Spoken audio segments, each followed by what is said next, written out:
Welcome back to the Jesse Rucinski Show. Got a few things I want to cover today. There's that breaking stuff that just came out, which I'm sure a lot of you already saw, but just a few tidbits from everything.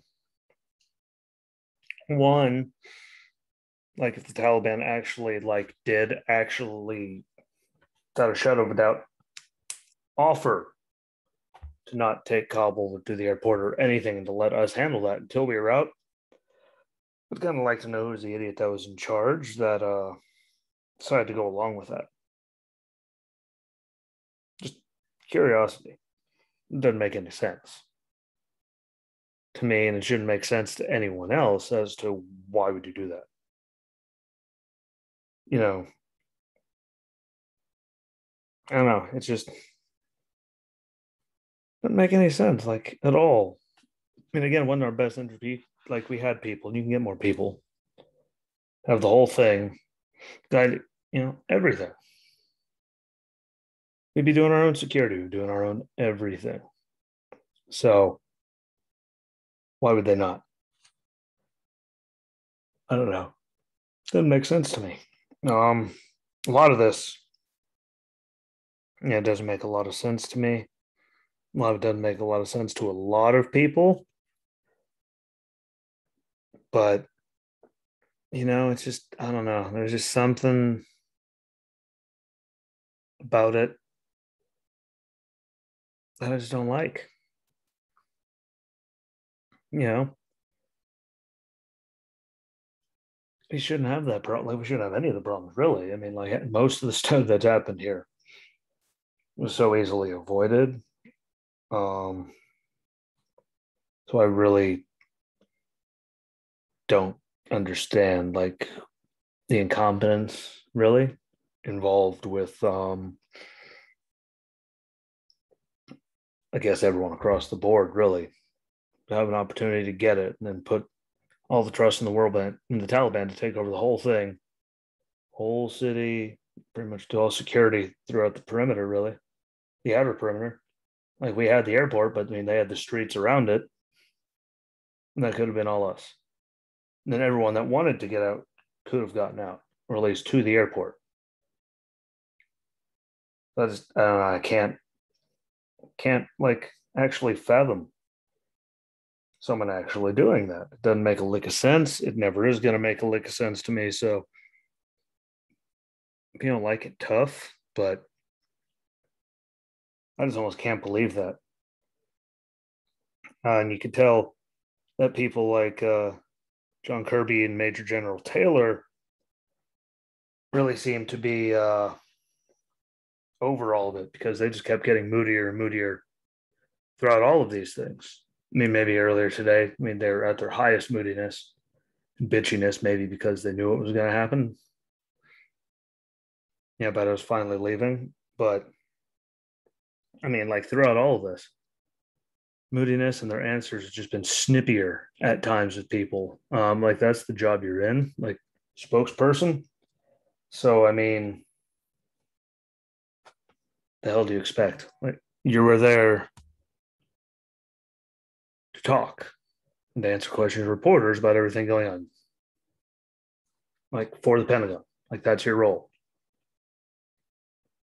And has to get tired hearing it over and over again nonstop. I suppose. I mean, I will give them that possibility because it was unrelenting. But I mean, I hate to break to you, guy. You signed up for the job. You knew what it was. I could tell you what it was. I don't know how you couldn't know what it was. So I mean, like, get over it and don't be so snippy and shitty. Actually, answer questions. When they say how many Americans are left behind, don't give us random numbers. Don't say we can't tell you that. When they ask you names of the ISIS planners, as they said, you know, that they did the drone strike on last week, at least Friday. Why can't you tell us names? When you get asked questions, like, were they released? Were the ones that were released from the prison that Taliban, unloaded as they were going through and taking over the country? Like we all know that. Like, so you had a good idea. You knew who it was. You took them out. you don't know, like if you knew who they were and where they were, I mean, you'd know who they were and you would know if we had them because weren't they in our custody in those? No matter what, we should have known who was like in said jails. So it's kind of weird to me also that they can't answer that. I mean, I'm pretty sure they did. Yeah, no. I mean, how could you not know like who's there and where they were, where they came from, if you know who they are? That's just weird. Again, just so much weird and stupid um, about this whole thing the last couple of weeks.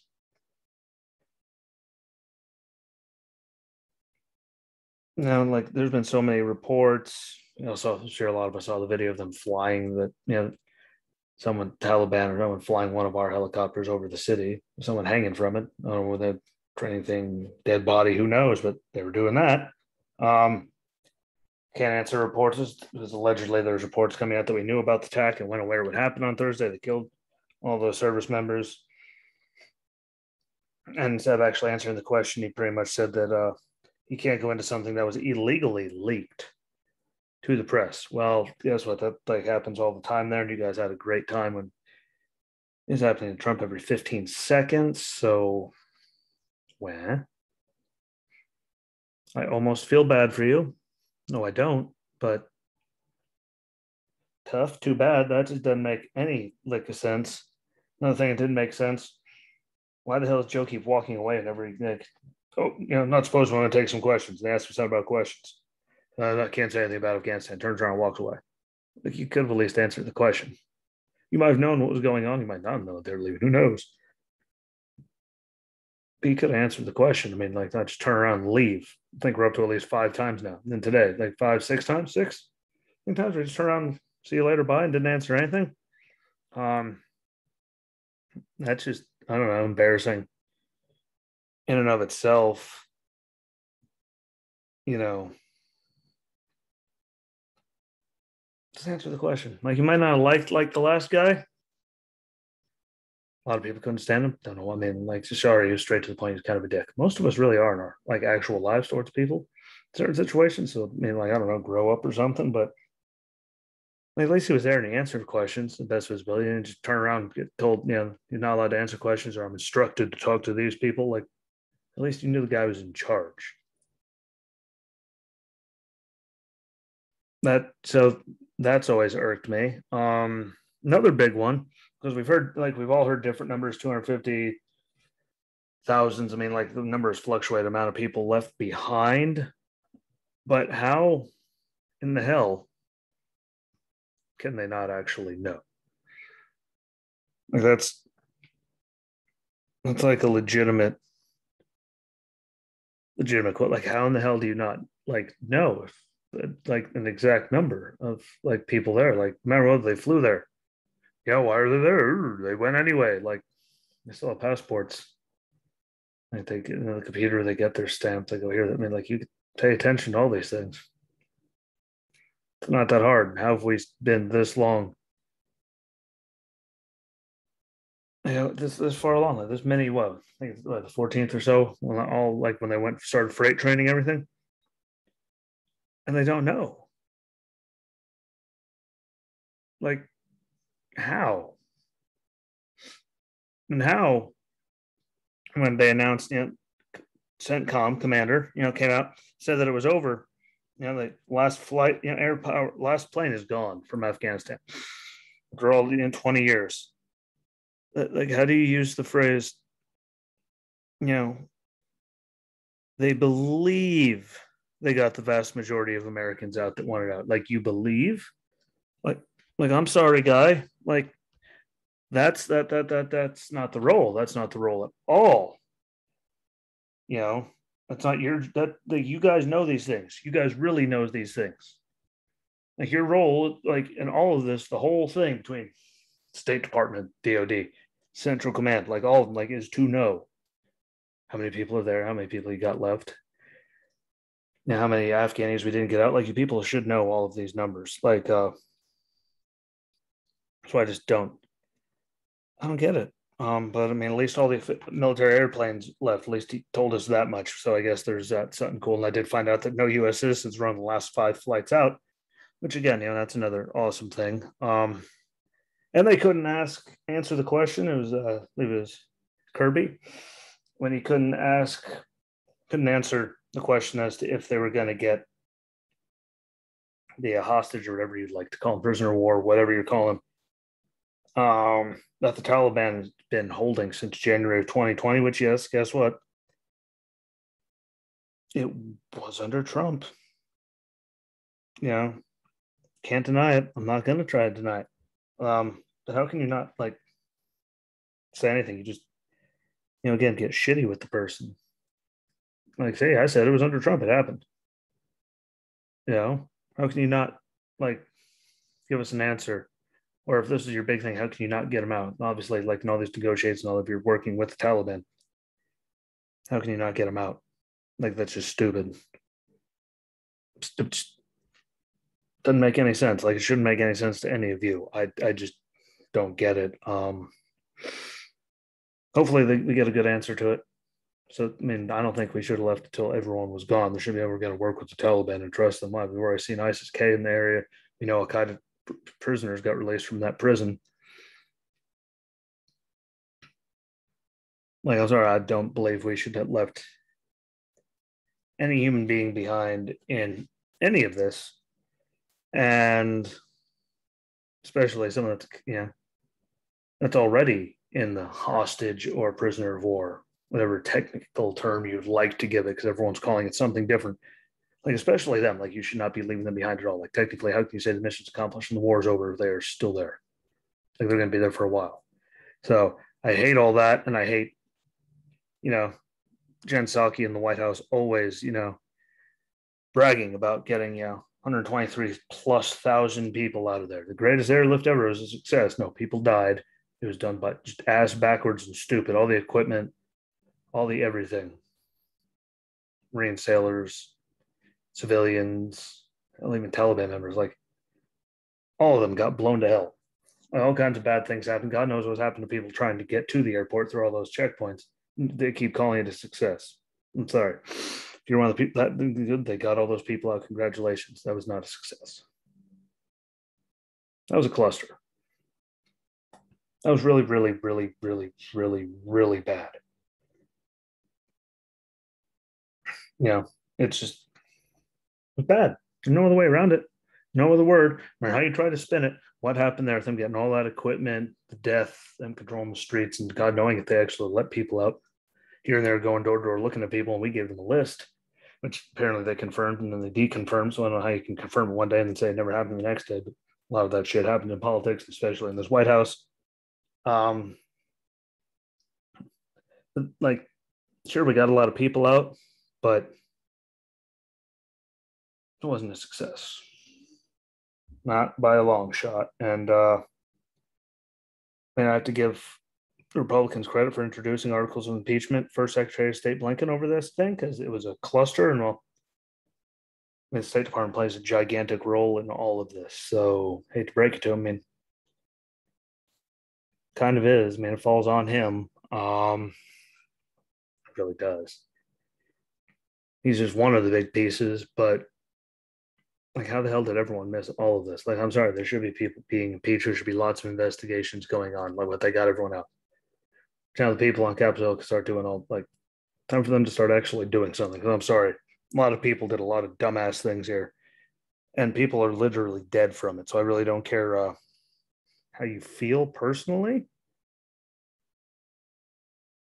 People need to get held accountable for the level of just incompetence that was showed across the board here.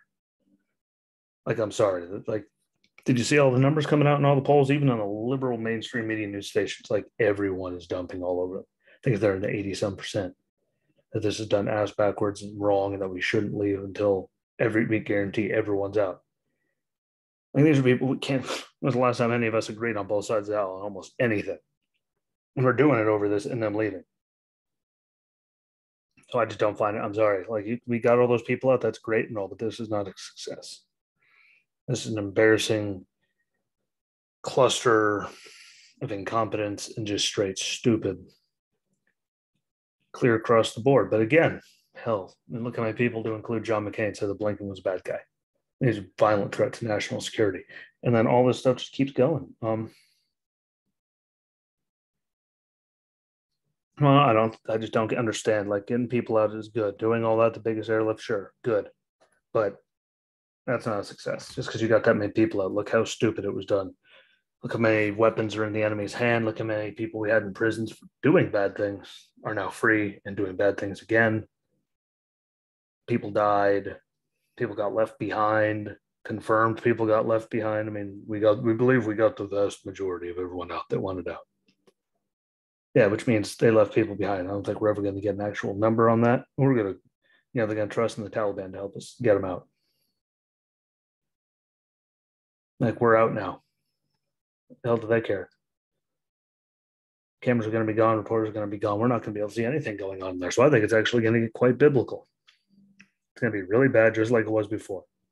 They can say they're changed all they want. They can be as nice of them when there's cameras all over the place. What happens when cameras go away? There's no more Western anything. No news, no nothing. Like the only stuff they put out is what they want to see. They want us to notice and be a part of, and see them doing. Anyone that's actually ever been over there or done anything knows that they're not necessarily the nicest people on the planet, not by any stretch of any imagination that anyone might have.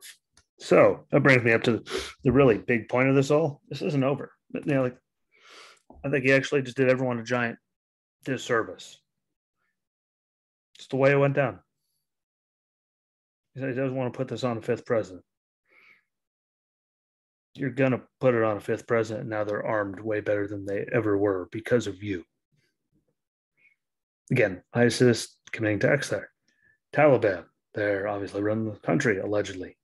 Al Qaeda, like all these people now have a whole entire country. Yeah, they might fight with each other here and there, but how many times did we hear them during this whole airlift thing that people death to America? I mean, there are people chanting it. Like that hasn't changed. Those groups still hate us. Still want nothing good or even pleasant to happen to us ever. I just find it like just such a bold-faced, idiotic statement that they don't want to put this on a fifth president. Like I remember we sort of the same way, let's say a decade ago, because someone made a campaign promise they were going to get us out of Iraq, and we hastily did it against the advice of generals and everyone else, and they pulled out of Iraq hastily. And then I'm pretty sure like in 2014 we had to go back because ISIS caliphate. It took over a large portion of Iraq and Syria. And we're like, look at all the attacks. That's all you heard every 5 seconds. ISIS was blowing sun up. Like all over the place. We could say we have as good a technology to get them and not be there anymore, but I don't know. I went to shit then. We already had attacks here from people that, from ISIS-K, which, allegedly them and Taliban don't get along, but it happened. Anyone that knows anything about over there, this isn't over. Not yet, not by a long shot. Stole that one from Stone Cold. But it's not. And if you think it is, I'm not even sorry for you. Like, this is not the way to do it. Sure, we got a lot of people out, but mark my words, now it's even more dangerous just because all the weapons and technology and everything they have for all those people that we did leave behind that we couldn't get a hold of. Now there's nothing for anyone to do. We're not there to help anybody. We're not there to say we can help anybody. Our words can be, all they want, but they're the ones actually sitting there dealing with it. So, I don't know. I don't like it. I think it's going to turn to hell in the handbasket within a few years. And then guess what? There will be another president that is going to have to deal with the repercussions of arming them to the teeth and having this much trust and faith in them.